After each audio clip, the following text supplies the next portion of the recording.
Hello, everyone, and welcome to today's session on cloud security, where we'll focus on current industry trends as well as protecting assets in the cloud. My name is Dan Phoenix, and I'm a Director of Networking Security at EchoStor. I'm joined by Seth Piontek, who will lead the presentation. Thanks, Dan. Hey, everybody. My name is Seth Piontek. I'm a cloud architect over at EchoStor. I've been in IT for over 20 years.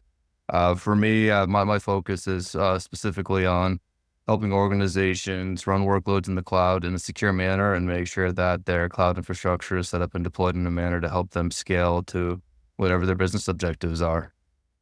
So today, talking about cloud security, there's a couple areas that we're going to focus on. We'll hit on some of the industry trends that we're seeing when we're talking with some of our customers. I will talk about where we see everybody in their cloud journey and where some of these strategies and trends that apply to them. Talk a little bit about how zero trust is used with cloud workloads, and then talk about some of the different integrations that organizations may be able to benefit from when it comes to leveraging security solutions in their cloud environment. The first one revolves around tooling consolidation. A lot of organizations have gone from this mix of running workloads on-prem to running in either a single public cloud provider or multiple public cloud providers, to running workloads with SaaS environments. Over time, organizations have accumulated a number of different solutions. There's studies that talk about different numbers. I think the most recent one that I saw centered around most organizations have between 10 to 15 different security solutions in their stack. What we're seeing is organizations try to cut down on the number of tooling that they're using just because it's not scaling and it's not allowing them to be as efficient as they need to be with the securing their cloud environment, as well as we're seeing a lot of the security vendors like a Wiz or a CrowdStrike or SentinelOne have more of a suite of solutions that they can offer organizations to help them secure their environment. So they can try to get down from 10 to 15 security solutions to maybe 3 to 4. Where we're still not seeing there's a single pane of glass that everybody can use for their entire environment, but being able to cut down the number of tools that organizations are using to secure their environment is offering them some operational efficiencies where they don't have to know and manage multiple tools, as well as there's some cost savings around not having to pay for 10 to 15 tools to secure their environment. One of the other trends that we're seeing revolves around data protection. If you look at how organizations traditionally approach data protection on-prem, they would say, hey, we're going to back up our environment. We're going to have a second copy someplace else. And then that's what their data protection strategy was. In the cloud, we're seeing organizations have to take on a bit of a different approach. Yes, they're always having to back up data, but organizations are struggling to give visibility into where their data is. So they're leveraging new solutions like data security posture management solutions to help them identify where their data is, put some additional controls and processes around that securing data. And we're seeing organizations implement more data loss prevention solutions to help make sure that data stays in their public cloud providers and it's not infiltrated or exfiltrated. The third trend that we're seeing revolves around identity. Every organization is doing some type of vulnerability management, trying to make sure that the perimeter is secure. But 9 times out of 10, when organizations are getting compromised, it's just because their identity is compromised. So we're seeing organizations put more security measures around identity to try to prevent them from getting phished from an email perspective, trying to get more adaptive and contextual security measures to give them real-time identification of what's going on. And then we're seeing organizations leverage AI to help them get some identity governance and help them really shape how the organizations can protect against the ever-evolving identity-based landscape. We work with organizations that are just getting started by using a storage account to replicate some data in the cloud, all the way up to organizations running fully cloud-native resources. They're running Kubernetes, going serverless. When it comes to helping organizations secure their cloud environment, we take the approach of identifying what their business objectives are, what the pain points are, and then helping align solutions to help the organization achieve that. Security is top of mind for a lot of these organizations that are running the cloud, and they want to make sure that while they are meeting all the demands of their business, they're also doing it in a secure way that's not going to open them up to risk. When it comes to cloud security, is a little bit different than on-prem. A lot of organizations have taken more of a perimeter-based defense approach, where in the cloud, there's a shared responsibility matrix for all the public cloud providers that organizations need to be aware of. So Azure, AWS, Google, they all have certain resources and processes to secure their part of the cloud, but then there's also items that organizations need to secure. When it comes to securing the cloud workloads, we always try to take a zero trust approach. For us, the zero trust approach really focuses around 5 main pillars that helps most organizations secure everything that they need to that's not covered in that shared responsibility matrix. So if you look at identity, applications, infrastructure, workload, data, by focusing on these 5 pillars, most organizations are able to take into account what they need to secure and then put processes and procedures in place that's going to let them run their workloads in the cloud in a confident manner, and then not have to worry as much about I'm running in the cloud. It's not secure. By aligning with the zero trust framework, organizations are able to secure what they need to, and then not take two. So when it comes to securing workloads in the cloud, a lot of organizations have to abide by a shared responsibility matrix. Azure, AWS, Google, they all have processes and procedures in place to help secure their part of the cloud. And then organizations have other steps they need to secure to make sure that the workloads they're running in the cloud are secure. We would like to take the zero trust framework and focus on identity, applications, infrastructure, workloads, and data.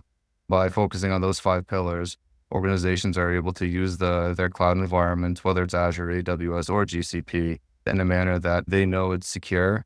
I don't have to worry about additional risk and can stay on top of the latest requests from their business. So digging into these pillars a little bit more, identity is one of the pillars that unfortunately we find is compromised the most, whether it's through an email phishing attack or somebody's credentials getting leaked. More and more of these threats are targeting identity.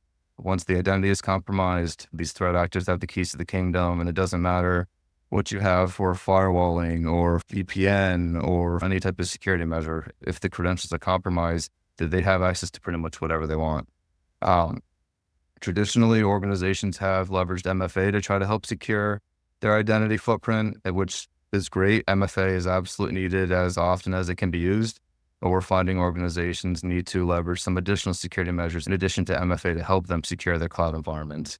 We're seeing organizations leverage more role-based access control, leverage some type of cloud infrastructure and title management system to make sure that all the cloud workloads and the cloud infrastructure is set up properly from a permissioning perspective to make sure that users only have access to what they need. So if their identity is compromised, then the blast radius is limited. Organizations are also looking at implementing continuous monitoring of user activities and access patterns to identify any anomalous detections, and then trying to wrap around some type of automated response to suspicious user behavior. So organizations can get more into a real-time management of their identity versus a monthly or quarterly snapshot review process that we've seen a lot of organizations do.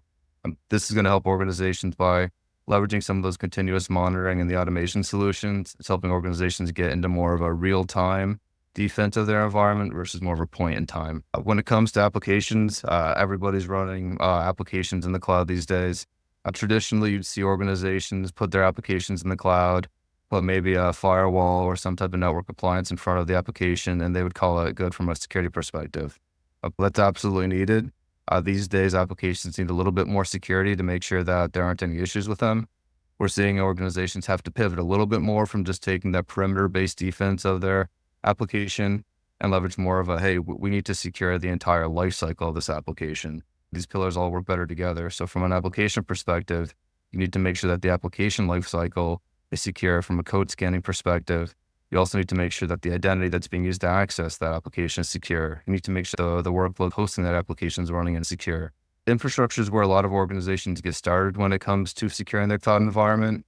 There's a shared responsibility matrix where Azure, AWS, and Google will handle some security responsibilities, but there's responsibilities for organizations to secure their end of the public infrastructure. What we're seeing is that most organizations now are some type of multi-cloud environment where they have either an Azure, an AWS, or a GCP environment for one workload, and then through either mergers or acquisitions, testing, or wanting to limit risk, they're using another public cloud provider as well to host infrastructure.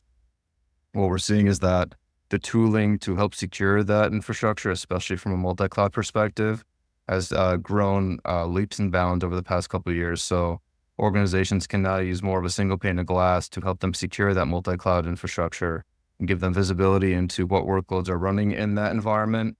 And then they have the capabilities to secure those workloads so they don't have any misconfigurations of a cloud environment that are going to open them up to risk. They're able to prevent lateral movement and take their security of their cloud infrastructure, which used to be a black hole where people didn't really have visibility into what was going on and how their environment was secured, into having dashboards, report, true visibility. It's allowing them to get a better grasp on limiting the risk of what they have deployed and set up in their cloud environments. What we see a lot of people talk about when they're securing their cloud environment is an agent versus an agentless perspective. So the infrastructure side of the house, that's really where we see this agentless approach a lot, where you can do a snapshot, a point in time analysis of an environment, compare that to how it's been, and there's benefit to that. But we're also seeing organizations need to pivot from that snapshot approach into more of a real-time protection stance. And that's where we see an agent-based approach when it comes to security come into play for a lot of these workloads. So if you look at VMs, pretty much anything that can run a script at this point could potentially be compromised. Organizations are trying to get to the point where they're getting as near to real time as possible monitoring of their workloads, so they can know from an antivirus perspective, from a malware perspective, from just a change in code or packages perspective, what's going on with their environment, and try to move past that maybe every couple hours snapshot, every 24-hour snapshot of what's going on. When you look at like how applications are being secured, the whole DevSecOps pipeline is absolutely being secured.